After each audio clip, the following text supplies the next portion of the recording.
Friends, welcome my channel Mamun's blog. আজকে হচ্ছে জগন্নাথ দেবের স্নানযাত্রা, তাই আমিও সকাল সকাল স্নান ধান করে রেডি হয়ে বেরিয়ে পড়েছি রাস্তায়।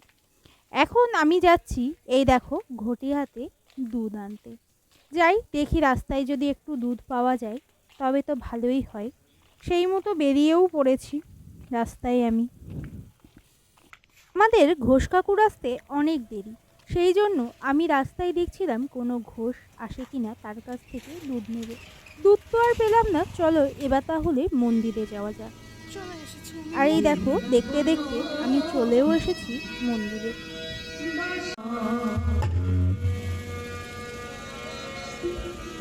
মন্দিরে এসেই দেখলাম কীর্তন শুরু হয়ে গেছে আর বেশ কিছু লোক এসেও গেছে। এই দেখো তাদের মধ্যে অনেকেই কাজ করছে, কেউ ফুল বাচ্ছে, কেউ ফল রেডি করছে, অনেকেই অনেক কাজ করছে। আর এদিকে জগন্নাথ দেব, বলরাম দেব আর সুভদ্রা দেবীকে নিচে বেদিতে নিয়ে যাওয়া হবে, তার জন্য এখানে কাপড় পেতে দেওয়া হচ্ছে। জগন্নাথ দেবের স্নানের জন্য যে সমস্ত কিছুর প্রয়োজন সেগুলো সবটাই নিচে নিয়ে আসা হচ্ছে। আর এই যে এখানে বেশ কিছু ফলের রস, জল, ফুল, নারকেল সমস্ত কিছুই নিয়ে এসে রেডি করা হচ্ছে নিচে। তার সাথে জল সংখ্যা, সব কিছু এক এক করে সকলে মিলে নিচে নিয়ে আসছে বেদিতে। এই যে এখানে ফুল, মালা, প্রদীপ সব কিছুই নিয়ে আসা হবে। এবার পালা ঠাকুরদের নিচে নিয়ে আসা।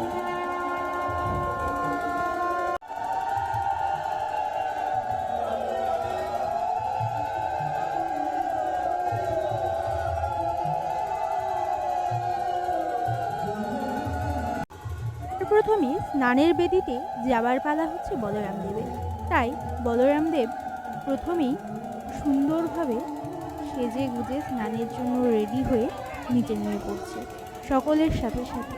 আর এত রোদ, আমাদেরই কষ্ট হয়, ঠাকুরের তো কষ্ট হবে, তাই মাথাতে ছাতাও ধরা হয়েছে। এরপর পালা সুভদ্রা দেবীর, তিনিও রেডি হয়েই চলে আসছেন বেদিতে। তারপর জগন্নাথ দেবের পালা।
তখন যে সমস্ত ফলের রসগুলো দেখালাম রেডি করা আছে সেগুলো দিয়েই জগন্নাথ দেবের স্নানাভিষেক হচ্ছে। আমার তো কখনো সুযোগ হয়নি পুরীতে গিয়ে জগন্নাথ দেবের স্নানযাত্রা দেখার। তোমাদের কার কার সেই সুযোগ হয়েছে আমাকে কমেন্টে অবশ্যই জানিও। আর কার কার যাবার ইচ্ছে আছে সেটাও আমাকে কমেন্টে জানাতে ভুলো না। কিন্তু আমার তো খুব ইচ্ছে আছে, আমি একবার অবশ্যই যাব। এখন তো আর সুযোগ হলো না, তাই এখন বাড়ির কাছের মন্দিরেই জগন্নাথ দেবের স্নানযাত্রা দেখে নিচ্ছি। তোমরাও আমার সাথে সাথে এই স্নানযাত্রায় দেখে নাও।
আকাশে মেঘ করেছে, কত মেঘ, বৃষ্টির বেলায় নাম নেই, খালি মেঘের বেলায় আছে।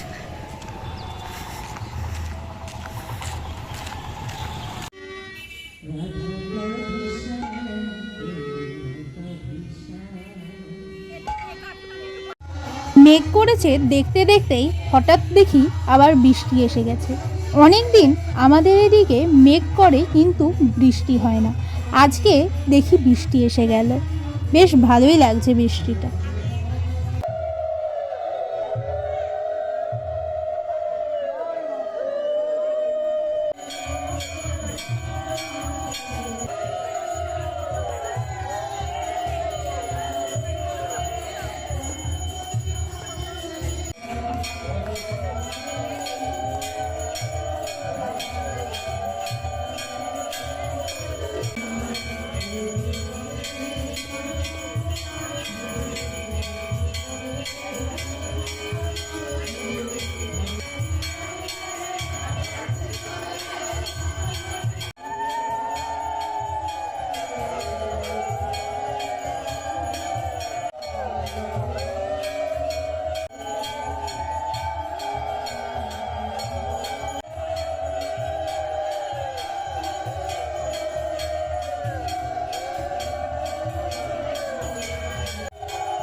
সকলে মিলে স্নানযাত্রার ভোগ দর্শন করে নাও। শুনেছি নাকি ভোগ দর্শন করা অনেক পুণ্যের কাজ, তাই তোমাদের সাথেও আমি এক ঝলক একটু শেয়ার করে নিলাম।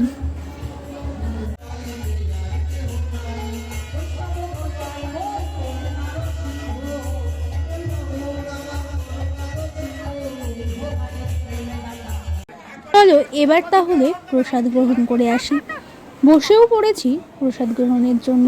প্রথমেই দিয়ে দিয়েছিল অন্ন, তারপর ডাল, তারপরে দিয়েছিল একটা পাঁচ তরকারি, তারপরে আলু পটল ছিল যেটা আমার আর তোলা হয়নি, মানে একটা রসা ছিল, তারপরে দিয়েছিল চাটনি, আর সবশেষে দিয়েছিল পরমান্ন। তাহলে চলো আজকের মতো ভিডিওটা আমি এখানেই শেষ করছি। আমার ভিডিও যদি তোমাদের ভালো লেগে থাকে তাহলে অবশ্যই লাইক, শেয়ার অ্যান্ড সাবস্ক্রাইব করো, আর চ্যানেলটিকে প্রচুর পরিমাণে শেয়ার করতে ভুলো না কিন্তু। তাহলে আজকের মতো এখানেই বিদায়, দেখা হবে খুব তাড়াতাড়ি।